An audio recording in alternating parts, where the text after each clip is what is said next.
അസ്സലാമലൈക്കും welcome to ഈ mass. അപ്പോൾ നമ്മൾ ഇന്ന് ഉണ്ടാക്കാനായിട്ട് പോകുന്നത് നല്ല ടേസ്റ്റി ആയിട്ടുള്ള ഒരു കട്ട്ലമീൻ ഫ്രൈ ആണ്. അതിന് വേണ്ടിയിട്ട് ഒരു പാത്രം എടുക്കുക. അതിലോട്ട് മഞ്ഞൾപ്പൊടി, മുളക് പൊടി, ആവശ്യത്തിനുള്ള ഉപ്പ്, അതുപോലെ തന്നെ കുറച്ച് കറിവേപ്പില, പിന്നെ കുറച്ച് പെരിഞ്ചീരകപ്പൊടി, പിന്നെ കുറച്ച് വെളിച്ചെണ്ണ ഒഴിക്കുന്നത് നല്ല മീനിലൊക്കെ നല്ലോണം മസാല പിടിക്കാൻ വേണ്ടിയിട്ടാട്ടോ.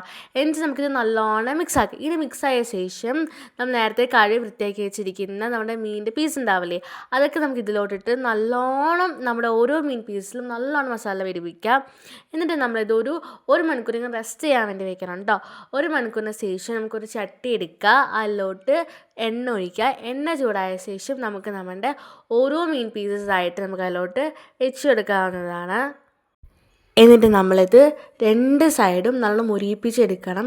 ഈ സമയത്ത് നമുക്ക് കറിവേപ്പില, ഇപ്പം ഞാൻ നേരത്തെ കറിവേപ്പില ഇട്ടിട്ടുണ്ടായിരുന്നു, പക്ഷേ ഇപ്പോഴും കറിവേപ്പില ഇട്ടിട്ടുണ്ട് കേട്ടോ.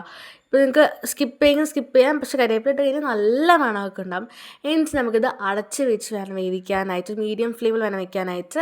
എന്നിട്ട് നമുക്ക് തിരിച്ച് മറിച്ചിട്ടിട്ട് നല്ലോണം അതിന് ഫ്രൈ ചെയ്തെടുക്കുക. ഇനി ഞാൻ നെക്സ്റ്റ് ചെയ്യാനായിട്ട് പോകുന്നത് നമ്മുടെ ഈ മീൻ വറുത്ത ഓയിലില്ലേ, അതേ ഓയിലിലോട്ട് തന്നെ നമ്മളിങ്ങനെ ഉള്ളി നീളത്തിൽ മുറിച്ചിട്ടും അതിന് കുറച്ച് മുളക് പൊടിയല്ല, മറ്റേ പച്ചമുളകും ഉപ്പിട്ട് നല്ല വഴറ്റിയെടുക്കുക.